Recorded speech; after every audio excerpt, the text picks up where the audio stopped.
Hello and welcome to Global Eye with me, Parikshit Luthra. Our top story, President Xi Jinping is all set to clinch a third term at the 20th Party National Congress. This will make him the most powerful Chinese leader since Mao Zedong. What makes this meeting of top Chinese leaders so important? Well, this is the most important meeting of the Chinese Communist Party that will go on for 7 days in Tiananmen Square's Great Hall of People. 2,300 delegates will gather. 200 will be selected to join the Central Committee. The Central Committee will then elect 25 people to the Politburo, and the Politburo will appoint members of the Politburo Standing Committee. The 7-member, all-male Standing Committee, which includes Xi Jinping, the General Secretary, is the topmost decision-making body in China. Now, in the run-up to the Party Congress, more than 70 Chinese cities have been under lockdown. There has been strict enforcement of the zero-COVID strategy, despite severe economic disruptions, mind you. Police in Beijing were mobilized after a rare public protest against the zero-COVID strategy. We have also seen reports of increased internet censorship in the run-up to the Party Congress. The 69-year-old Xi Jinping is likely to win a third term that will further strengthen his control over the party. Xi's third term could mean a more authoritarian China. The Xi Jinping school of thought will be further enshrined in the party's constitution, according to experts. Now, under Xi's brand of Chinese socialism, we have seen a crackdown on many top Chinese companies across sectors. President Xi will open the Party Congress. The top leadership team will be announced. The world would be watching Xi's vision for the economy, politics, foreign policy, and climate change. Analysts across the world would like to see how China's policies over the next 5 years will address the economic slowdown that is going in China, the real estate sector crisis, and tech sector regulations as well. Let's open this up to our guests. We are joined by Einar, Tangen, an expert on China's political affairs, and Ambassador Vishnu Prakash, former Indian ambassador to South Korea. Gentlemen, thank you very much for joining us. Einar, Tangen, what, according to you, will be the most important takeaway from this Party Congress? It is being touted as the most important meeting of the Party Congress in its history. Well, I don't know if it's the most important, but it certainly is, a very important one. What you're going to see here, there's two main themes. One is continuity. Right now, with the kind of headwinds that are being faced globally with the recession, inflation, wars, conflicts, America is in disarray. It's very important to China to show a unified face, and continuity is going to be it. And that's why Xi Jinping is going to get a very big boost from the party. No one wants anyone to think that there's can be divisions within it. But the second part is going to be preparing for the future. And by that, I mean they have to bring on the next generation of leaders. The Chinese Communist Party has identified long-term goals, 2049, et cetera, that they want to achieve. And if you're going to do that, you need to bring on the next set of leaders and prepare them. Under the Chinese system, they like to have somebody involved for at least 5 years before they, on the Standing Committee, before they can rise up to take, one of the two top roles, either premier or president. So at this juncture, it's all about those two issues. A lot of people talk about everything else, but the fact is, this is what is the main concern here in Beijing. All right. Ambassador Vishnu Prakash, as a former Indian diplomat, what would you be watching out for in terms of his approach to foreign policy and the world economy? Good evening. The lineup that will come up after the coronation of Emperor Xi, the Party Congress will, in fact, it's the coronation party for President Xi. After the Party Congress is over, then the Central Committee, newly elected Central Committee would meet to rubber stamp the new Politburo and the Standing Committee. The members of the Standing Committee that will give some indication of the direction in which China is heading, because clearly the writ of President Xi is supreme. He is in complete command. He is in complete control. Observers are have noted that there is no leak whatsoever about what the new lineup is likely to be. So that is the kind of tight control he's exercising.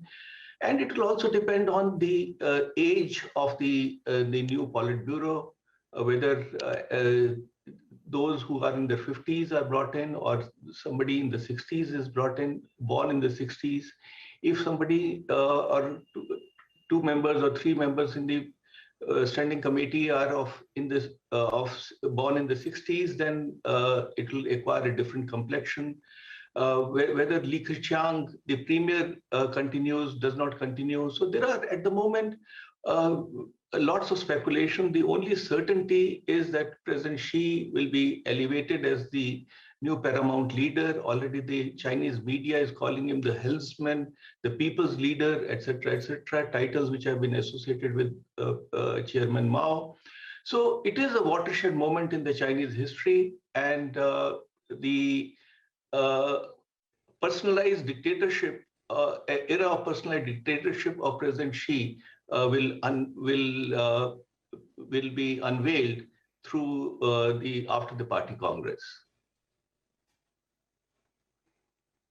Right. In our Tangen, do you feel that there will be a change in some of the economic policies in China, especially the zero COVID strategy? It has been very disruptive. Do you think after the party congress, once he gets a unprecedented third term, things will change as far as the COVID strategy goes? No, I mean, the COVID strategy here is dictated by science, not politics. We've seen what happens when you try to mix politics with COVID. It's not pretty. So, you know, at this juncture, they're going to follow it. Their main concern at this point is what's called long COVID. 17 million people in Europe alone have it. In the United States, 500,000 workers have been affected. They moved from the productive side of the equation to now being a drag on society because they're no longer able to be fully functional. There's real concerns when you start multiplying those numbers times the number of people in China.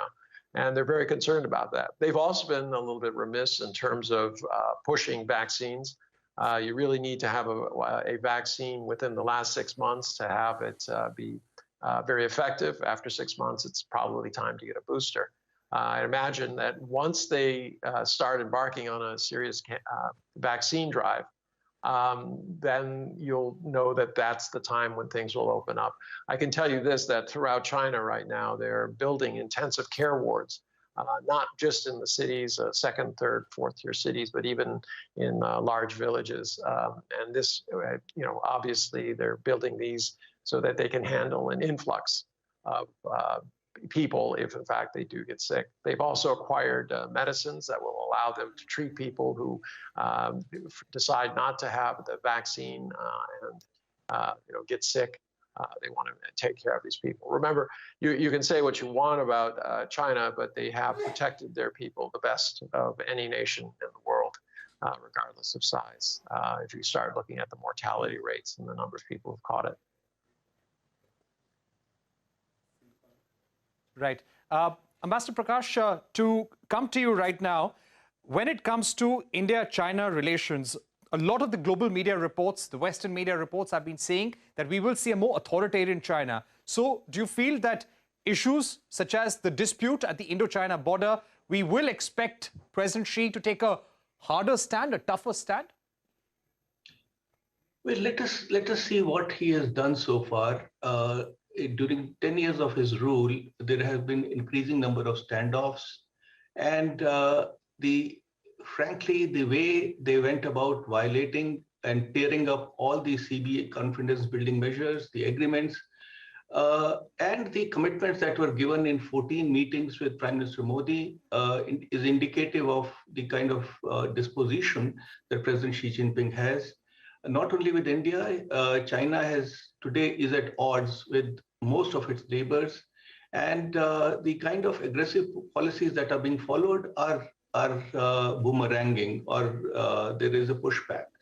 So now the question is whether it will be business as usual, in that he will want to take on any and everybody, or there is likely to be some change.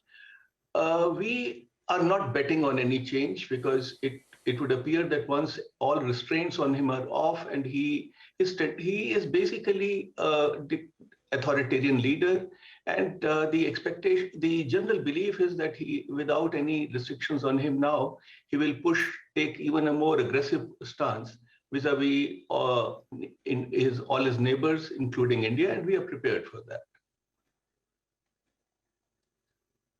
Right. So you're saying we will possibly see a tougher President Xi Jinping. Let me get in our tangent once again. Einar, the kind of issues that we see facing the Chinese economy right now, the real estate crisis, the slowdown in the economy, do you think, and does the Chinese media also believe that there will be hints for an economic roadmap in his opening speech at the party Congress?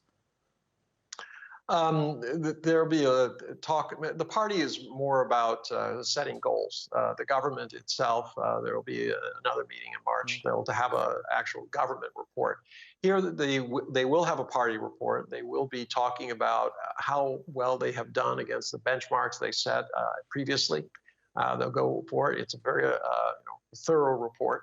And they talk about areas where they need to improve and things like that. So don't think that Xi Jinping is going to make a major policy speech at this juncture. It's possible, but it doesn't seem consistent with their idea of continuity, of trying to face up to all these headwinds. As you've heard from my colleague, the ambassador, he takes a very dim view of China, sees things in the veil of a strongman politics. I can tell you that having written books on Chinese city and government, that's not the way it works. It's a much more of a consensus situation, and you can see that in the way that China goes about dealing with RCEP and all of these SCO, etc. It is not about like the U.S. saying, "I have a veto, I can do this, I can do that. You have to be under my thumb." To the contrary, they invite people in, like under the SCO, they invited Pakistan and India in, knowing that it was not going to be easy, but not trying to push.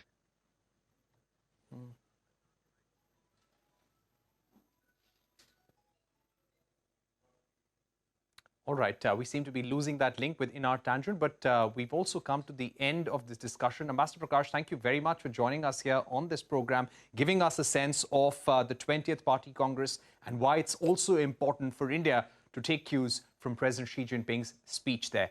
We're going to take a short break at this point, but coming up on the other side, we shift our focus to the ongoing protests in Iran. We will be joined by Kamin Mohammadi, journalist, writer, and also Persis Karim. Don't go anywhere. That's coming up on the other side.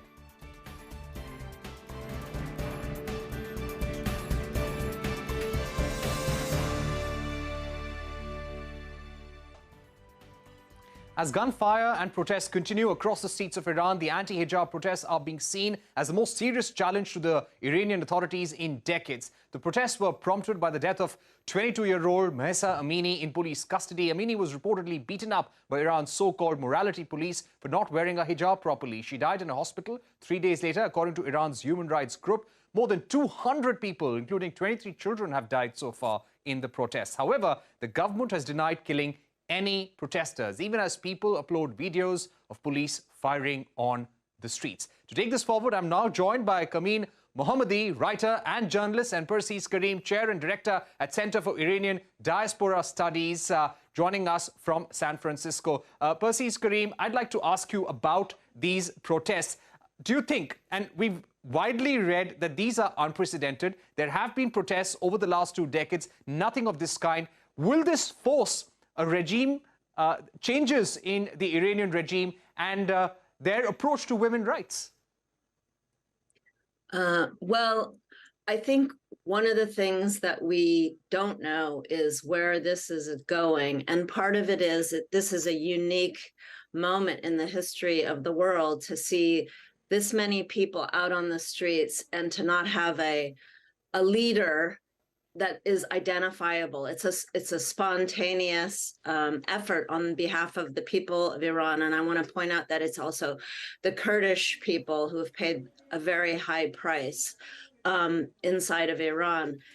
The thing that makes this a very unique protest is that it's led largely by women. Men have joined in, of course, but it was started by the death of Mahsa Amini in police custody. And in a way, her death is the spark for many other grievances against the Islamic Republic. And I think what's important to point out is that this is one of many protests that have occurred over the last 20 years, as you point out. But there have been many attempts to reform the laws, especially the discriminatory laws against women over the years, and that failed. And many people feel that voting failed, that there has been little opportunity for Iranians to address their frustration. And then, of course, the economic situation in Iran as a result of sanctions, COVID, is another sort of fuel for what's happening on the streets. So I think while it's fundamentally about discrimination and what we call gender apartheid in Iran, there are many more people joining in because they see the regime as failing to address the people's needs, and also the absolute frustration with the repression that has occurred over and over again over the last 40 years. Any dissent is not tolerated. And of course, these protests were met with violence in 2019, in 2009. So it's not unique that they're meting out particular violence towards these protesters. What's unique is that people are resisting in an unprecedented scale. Okay. Absolutely. We have been seeing that happen, not just in Iran, across the world as well. Kamin Mohammadi, if I can get you in at this stage, Ayatollah Khamenei, the supreme leader of Iran, has blamed US and Israel for orchestrating these protests. He's made it clear that these protests will be dealt with severely. Do you think the Iranian leadership this time will be able to control these protests with a heavy hand? That's a good question. I think that they will try, and I think that what we have ahead of us is grim, because historically you can see that the Iranian regime hasn't been particularly shy about turning its brute force onto protesters. And the Green Wave movement of 2009, which was organized, which did have leadership, all the things that, as Persis said, doesn't seem to exist with this particular set of protests. It took them 7 months to really effectively quash that movement. It wasn't just about the arrests and the killing in the moment. That was an operation, where they swept through anybody who had any connections, any links. So can they do it? They have the ability, I assume, but what is unique about these protests is that in spite of this, people are not going home. And I think what we're hearing is that the security forces are getting very exhausted. They're getting tired. This has been going on for a month now. We're seeing anecdotally also some members of the police joining the protesters. We're hearing also that they don't necessarily want to turn this sort of violence and brute force against their own people. So certainly they can. Whether they will, of course, this regime has not ever really dealt with dissent in any way other than to kill, jail, and goodness knows what else. I mean, we've heard that a lot of the young people, the young girls who are being taken, and the average age, I want to say this, of those being arrested is 15. They're taking them to, mental institutions for re-education. So it's a very dark outlook. Right. Of course, a very dark outlook there. Persis, Karim, just to bring you in once again, do you think the sanctions, the international pressure at this stage is going to work on the Iranian regime? Or do you think if any change can be brought out, it can only be brought out by the Iranian women right now? Well, we know that the sanctions are part of what has brought people to this moment. The crushing inflation that has occurred inside of Iran is certainly part of people's frustration with their own government. I don't know how many more sanctions can be levied against the Iranian state. It's pretty sanctioned already. I think that my feeling is that it's likely that the people of Iran will determine the fate of their country themselves at a very high price. And that, in a sense, what they're responding to is the way that the regime is perceived by the outside world is also how they themselves perceive it as an oppressive regime, and that they have tried to compromise and reform it without success. So I don't know that the sanctions or further sanctioning, I know that, the IRGC was already sanctioned, now the morality police, but will that actually have any effect economically? I seriously doubt that will determine this regime staying or going. I think really it's about people's will to affect some fissures inside of the establishment. We've already seen a little bit of that, as Kamin Mohammadi said, but also I think if there begins to be more killing of girls, of children, which there already has been, as we know from the young women who've been killed already at the hands of security forces. If there continues to be that kind of response, I think it will really determine what happens in terms of any disagreements at the highest levels of this regime. Okay, my final question to Kamin Mohammadi. We're running out of time on this program, but Kamin Mohammadi, if I were to ask you, what are you really hoping for will come out after these protests conclude? And the Iranian diaspora, how are they supporting the people on the ground? We're hearing about internet crackdowns as well. So at a time like this, people like you, how are you supporting the Iranian women and young students on the ground? It's a really great question. Our hopes are, the longer the process go on, the more hope we have of some kind of lasting change. But I suppose in the first instance, while there is hope in seeing that people are taking some power and taking some space, and women particularly are saying no, enough. And that's unbelievably inspiring to see our people really lose the fear, of the regime. But I suppose we all see lots of bloodshed ahead because we know how this regime is. What can we do in the diaspora?